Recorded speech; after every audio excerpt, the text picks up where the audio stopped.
ప్రతిపాడు నియోజకవర్గం పరిధిలోని గోరంట్ల గ్రామంలో మీ ఎమ్మెల్యే మీ వద్దకు అనే కార్యక్రమం ఎమ్మెల్యే నిర్వహించారు. గోరంట్ల గ్రామంలోని ప్రజలను కలిసి వారి సమస్యలను స్వయంగా అడిగి తెలుసుకున్నారు. ప్రజల వద్ద నుండి వచ్చిన ఫిర్యాదులను సంబంధిత అధికారులకు తెలియజేసి సత్వరమే వాటిని పరిష్కరించాలని ఆదేశించారు. అనంతరం ఎమ్మెల్యే మీడియాతో మాట్లాడుతూ ఈ ప్రాంతంలో రోడ్లు, సైడు కాలువలు, కరెంటు సమస్య ఉన్నాయని స్థానిక ప్రజలు తన దృష్టికి తీసుకువచ్చారని చెప్పారు. త్వరితగతిన వాటిని పరిష్కరించే విధంగా సంబంధిత అధికారులతో చర్చించి ఆ సమస్యలను పరిష్కరిస్తామని చెప్పారు. కూటమి ప్రభుత్వం తరఫున ప్రజా దర్బార్ అని ఒక కార్యక్రమాన్ని నిర్వహిస్తున్నారు. అందులో భాగంగానే పత్తిపాడు నియోజకవర్గం నుంచి ప్రజలు ఎన్నుకున్నటువంటి శాసనసభ్యుడిగా నా వంతు బాధ్యతగా ప్రజా దర్బార్లో కేవలము నా పార్టీ కార్యాలయంలోనే హెడ్ ఆఫీసులో చేస్తే చాలామందికి ఇన్కన్వీనియంట్గా ఉంటుంది కాబట్టి అక్కడికే వెళ్ళి ప్రజల చెంతకే ప్రజా దర్బార్ అన్నటువంటి ఒక కార్యక్రమాన్ని తీసుకోవడం జరిగింది. అంటే ప్రజా దర్బార్లో ఎమ్మెల్యే గారే ప్రజల చెంతకు వెళ్తాడు.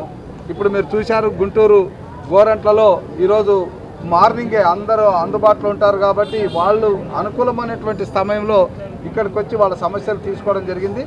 సమస్యలు తీసుకోవడమే కాదు, వాటిని పరిష్కరించే విషయంలో కూడా మేము చూస్తున్నాం. ఎందుకంటే 20 నెలల కాలంలోనే దాదాపుగా 38 కోట్ల రూపాయల వర్కులు ఈ ఒక్క గోరంట్ల డివిజన్లోనే చేశాం, 47వ డివిజన్లో. ఇంకా ఈరోజు కూడా ఒక 78 లక్షల రూపాయల వర్కులు ప్రారంభం చేసుకుంటున్నాం. అంటే ఇది నిరంతరం కొనసాగుతుంది. ఇప్పుడు కూడా దాదాపుగా ఒక 3-4 కోట్లకు వర్కులకు ఇచ్చారు. వాటిని కూడా శాంక్షన్ ఇచ్చడం జరుగుతుంది.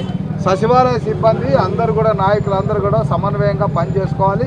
చిన్న చిన్న సమస్యలు సచివాలయ సిబ్బంది కొద్దిగా చురుకుగా ఉంటే ఈజీగా పరిష్కారం అవుతాయి. వాళ్ళు చేయలేని పనులు నా దృష్టికి తీసుకొని వస్తే నేను కమిషనర్ గారి దృష్టికి కూడా తీసుకెళ్ళి తొందరగా పనులు పూర్తి చేయడం అనేటువంటిది జరుగుతుంది.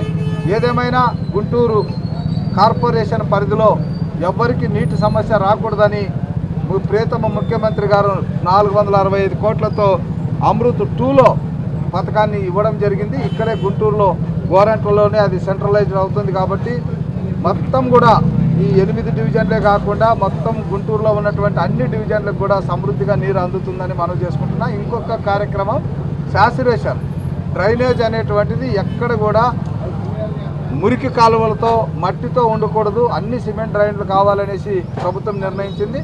దాని మేరకు కూడా అన్ని డ్రైన్లు కూడా శాంక్షన్ ఇవ్వడం జరుగుతుంది.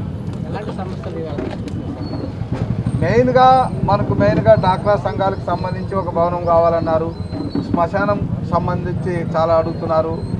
ముఖ్యంగా ఎక్స్టర్నల్ ఏరియాలు అంటే ఎక్స్పాన్షన్ ఏరియాలో నీళ్లు ఇంకా కొంత మాకు పైప్ లైన్లో రాలేదంటున్నారు. మీకు తెలుసు, వైసీపీ పాలనలో 15 రోజులకు ఒక్క మారు కూడా గోరంట్లలో నీళ్లు వచ్చేవి కాదు. కానీ 20 నెలల కాలంలోనే ఇప్పుడు రోజు మార్చి రోజు నీళ్లు ఇవ్వడం అనేటువంటిది జరుగుతుంది. రేపు ఒక 15-20 రోజుల లోపల గుంటూరు ట్యాంక్ పైన కడుతున్నటువంటిది స్లాబ్ వేసిన వెంటనే నీళ్లు సమృద్ధిగా గుంటూరులో అంటే ఇక్కడ గోరంట్లలో అందడం జరుగుతుందని నేను మనవి చేస్తున్నాను.